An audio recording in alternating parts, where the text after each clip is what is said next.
part of that Here's JoJo here. I'm going to start releasing a lot of snippets of very educational footage that I think a lot of guys could use.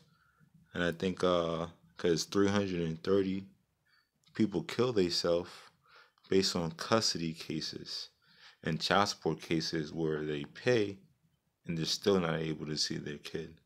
So I think this would be super educational. So let's get to this.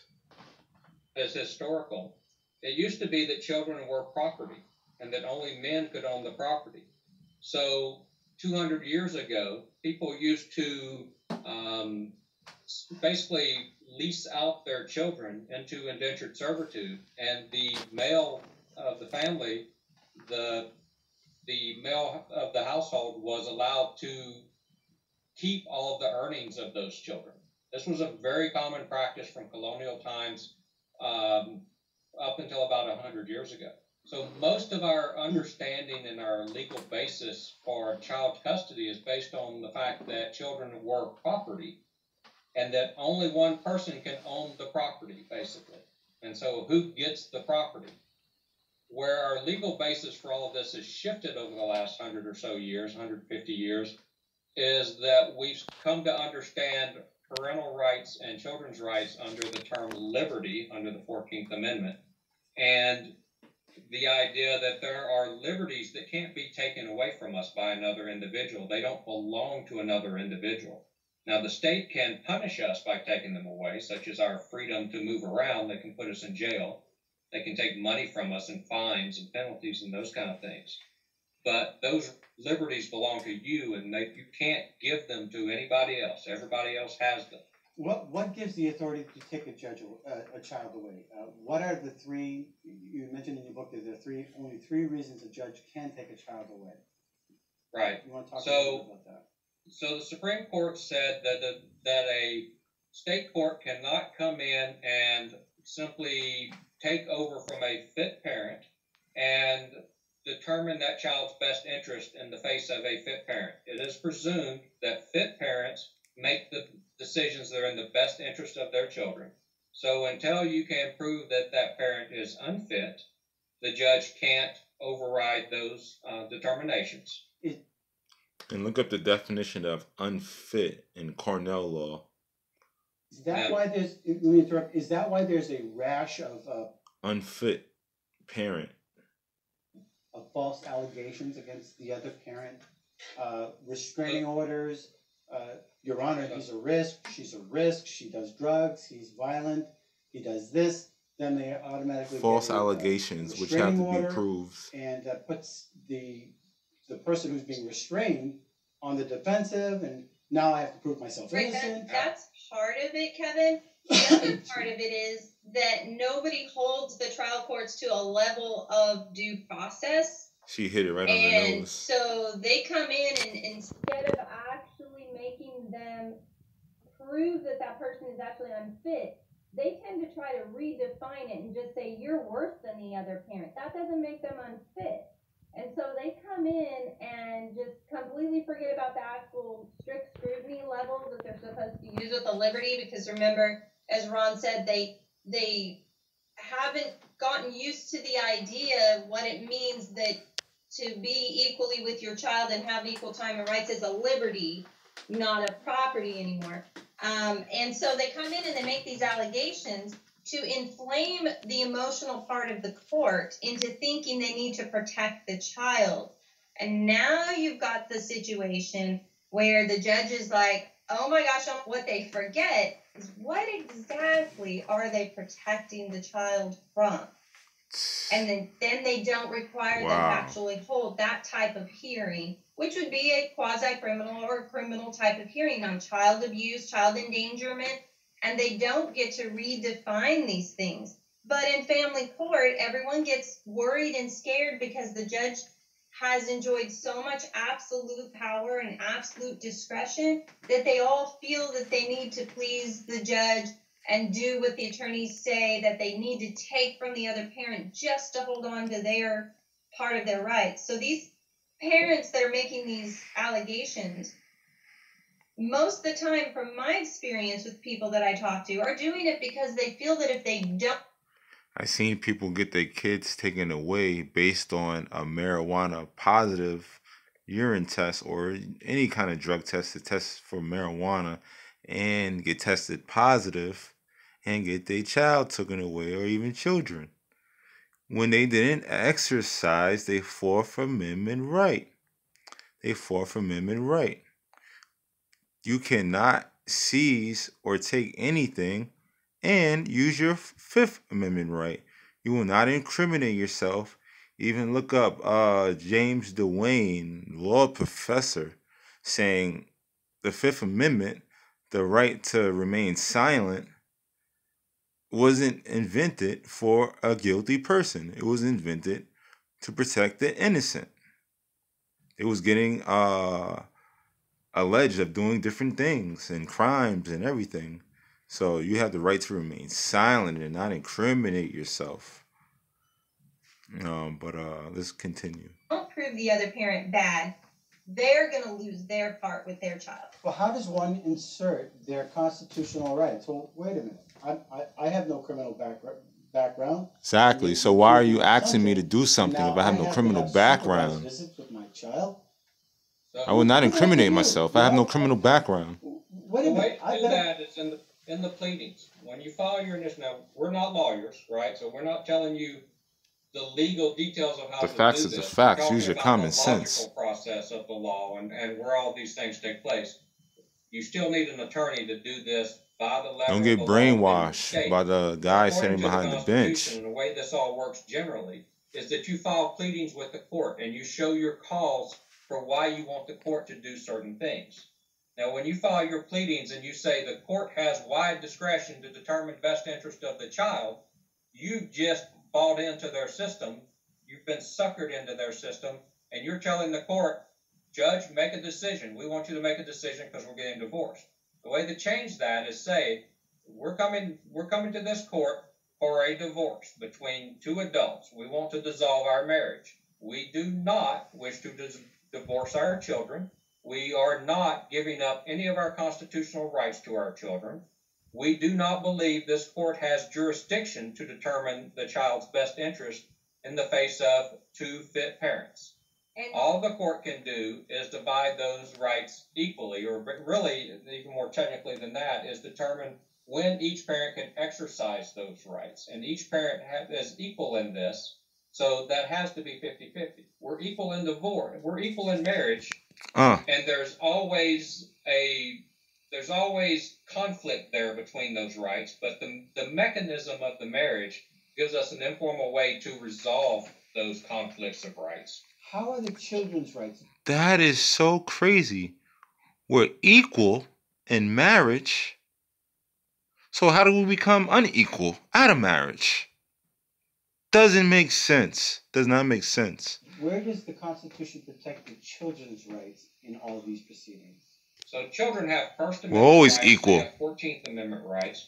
Those If you're First not, it's Amendment discrimination. rights are to be educated by their parents, to receive the religious, the moral, and the civic values of their parents. You have rights. And to receive those equally from each parent. Now that education comes through example on a daily basis. You don't sit your child down one day and say, here are all my values, we're done.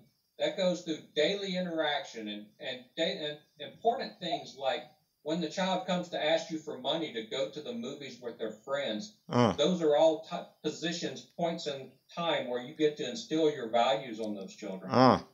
That's First Amendment and 14th Amendment protected. Wow. So the way you protect the children man. with these arguments is you're saying the children do not get burdened with having to decide what parent they don't get to spend an equal amount of time with. Heavy burden on the kids. Are actually heavy. That they are protected to be with both parents, regardless of whether the child even says that they want to be with both parents, because they may say things like, I want to drive a car, but the law says you can't do it until a certain age. So putting the child in the position where they're having to make these decisions that even the judges don't like to make is where this protects the children, because the children have the right to not be involved in these parental disputes, right? And children's rights are different from adult rights.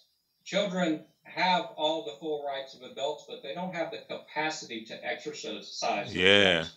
So they're required to be in somebody's custody until they're reach an age of maturity where they are able to exercise their rights on their own. So essentially, whoever has custody of that child holds that child's rights.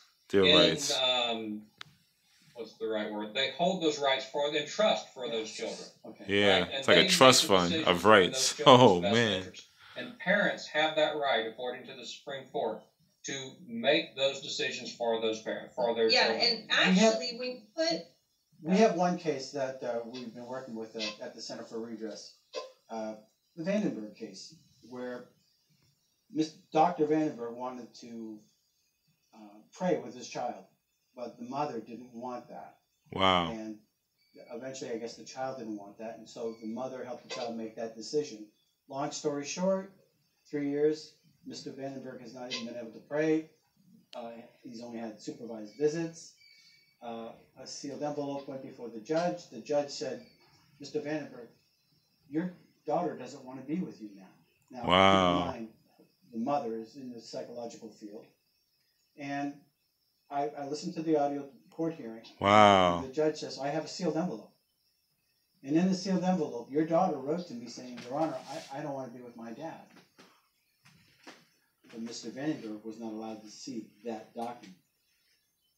Yeah, that's a violation of due process. Oh, and then we also have the Johnson case here in New Hampshire. Wow. They actually filed petitions with the House, New Hampshire House of Redress. This is what I'm talking about. We still had it. Now it's gone.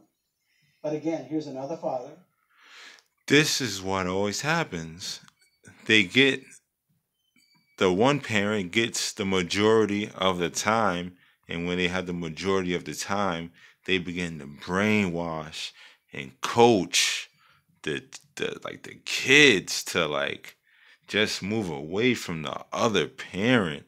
Then they build hatred and all the same type of views that the other parent had, that the mother had. They get all the same exact views and the attitude that the mother has. And then this builds the part, basically. This is crazy. And just like he just said, the mother was a psychiatrist. She was a psych. And then she basically was doing this work to her own daughter. Wow. Wow. That is crazy. She turned the daughter against the dad, using her what she learned in school. And all based upon what was put in a sealed envelope. I'm sorry, Mr. Johnson, you can't see your child because of what's in the sealed envelope. Where did these fathers go wrong in defending their rights and their child's right? Here's where it goes crazy. Wrong. The very beginning, yeah. I would venture to guess that the pleadings said, we want the court to decide what's in the child's best interest. So from the very beginning, he was giving that judge the power, or to use his discretion, the authority to make those decisions when he and his former spouse didn't agree. Yeah, and can't agree, the judge comes into play. First of all, parents do not have to agree with each other. When you separate your individual, your rights go with you. You're protecting your child when you protect your rights, because you, as Ron said, you are the one that you're entrusted with to raise that child your half of your time. Now think of it this way. You could have two married parents. Not all married parents live together. I hear about these couples in New York. They live on opposite sides of town. They have a child. That child goes and stays with each one half the time. They're in the marriage. The government never, ever steps in when the child says, I hate you, Dad, or I hate you, Mom. I don't want to go over to your house this time. The government never steps in. So when a parent goes and addresses the government and asks them to step in a divorce, they're actually remiss in thinking that they have the jurisdiction to do so. And if a parent learns that from the very beginning, they're able to challenge that and shut that down much more quickly. Now, yes, judges can abuse their power, but that will get less and less and very limited as parents stand up to that power. In your book, you help people walk through this. You talk about how to start. Not that you're encouraging divorce, but you're basically helping them if it is at its end. How to start the process properly. How to educate your lawyer on this particular issue, so that you don't Educate your lawyer. These lawyers don't know everything. They pretend Now, to.